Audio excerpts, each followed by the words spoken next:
2, 1. Hey guys, it's Christina here, and I am asked all the time to give my cookware demonstration, my lesson again and again and again. So now I'm getting smart. I'm just recording it. I'll put it on YouTube and I'll send you guys the link. So when I was on the product advisory committee, I got to design products for Pampered Chef, and I was then privy to a ton of information, kind of behind the scenes information. And although the information on the website is so thorough, some of the information is not available to consultants. And so I'm going to teach you because I want you guys to be the cookware pros like I am. I sell a ton of double burner grill pans. I sell a ton of cookware, but that's my number one. So we're going to use a small one tonight. You're actually here in my kitchen. We're just wrapping up team training. So let's talk cookware. So first of all, notice how this cookware is a charcoal gray color.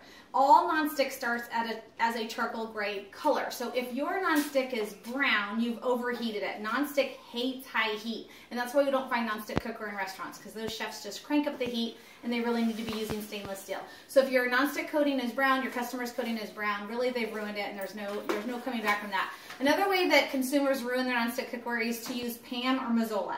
Those are an aerated spray, a chemical-based aerated spray, and what they do is they create that invisible grunge so that your food doesn't even touch that amazing nonstick surface that maybe you paid a ton of money for. Over time, there's an invisible layer that you can't see, and then you become dependent on that Pam or Mazola product. So you want to use our kitchen spritzer because that's simply just oil and air, no chemicals, and it will wash completely off in hot soapy water.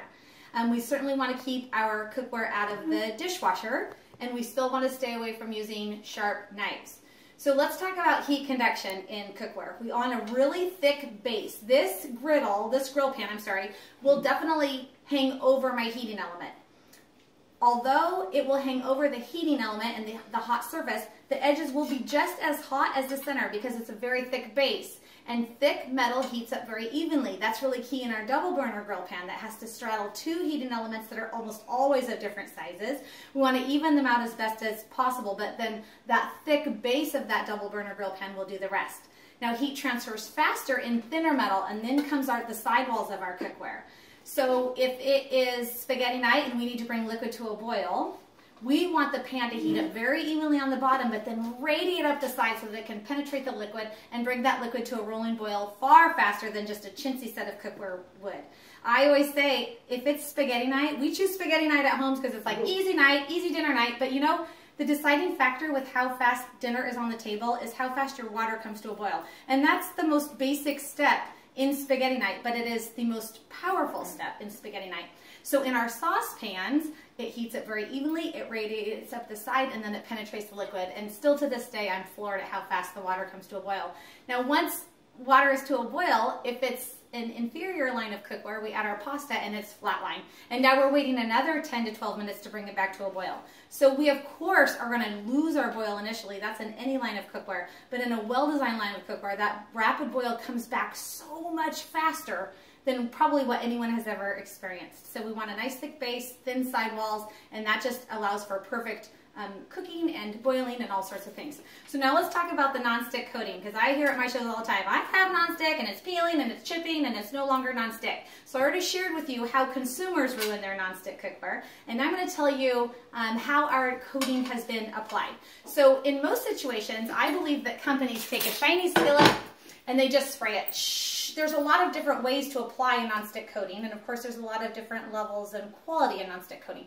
So most companies will take a shiny skillet and spray it, almost like a coat of paint on something that's just smooth and slick. And I compare that to fingernail polish on our nails. Ladies, if you've ever had fingernail polish on your nails and you've chipped it, then you probably agree you can just chip that nail polish right off. And that's how most lines of cookware, it's just what the consumer is going to experience. So we learned that that doesn't work. So what we did is we took a hard anodized piece of cookware, and all nonstick should be hard anodized. That means it's gone through a chemical process that it is so tough, it is so hard that it will never warp, it will never lose its flat. And if it's a round skillet, it will never lose its round. It's just a really sturdy piece to cook on. So we took this hard anodized naked pan initially, and a machine passes over and etched it, scratches it up. And then another machine passes over and sprays it with the first of 3 coatings, and we force dry that coating into the nooks and crannies. And then we spray it again, dry it, spray it again, and dry it. So now rather than peeling nail polish off your fingernail. It's like scratching the drywall on your wall and trying to pick the paint out of the drywall. You can't. It's part of the wall. This coating has now become part of the vessel.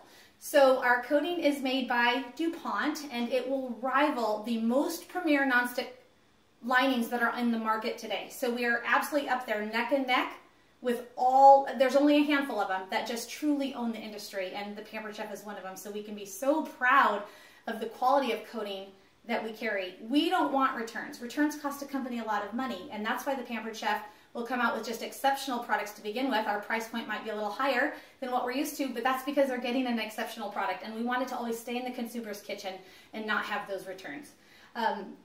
Remember, I guess we just, ideally, we still want to stay away from metal, but if someone does take metal to it, they can still scratch it. There's not a coating that can't be scratched. You can still scratch the paint in your wall, but the coating will not lift. It truly has been baked into the pan. So I hope that that helps you selling a ton of cookware this August. And then it's not too late to book more August shows. Even up until August 17th and 18th and 19th, you can still definitely get more August shows in. What I say this month is, with something as pricey as cookware, of course you can take it at half price any month of the year, but when you can get a high ticket item at 60% off versus 50% off, that extra 10% is substantial. So let's take the double burner grill pan with 2 presses. At full price, it's $250. So any time of the year, a host can take it at half price for $125. But in August, it's $100. And that's crazy to me because our presses are $40 each. So to get the pan and 2 presses for $100 on something that has a lifetime warranty that they will use for breakfast, lunch, and dinner, and then dessert, it's a screaming deal. So here's to lots of cookware sales. I wish you the best of luck.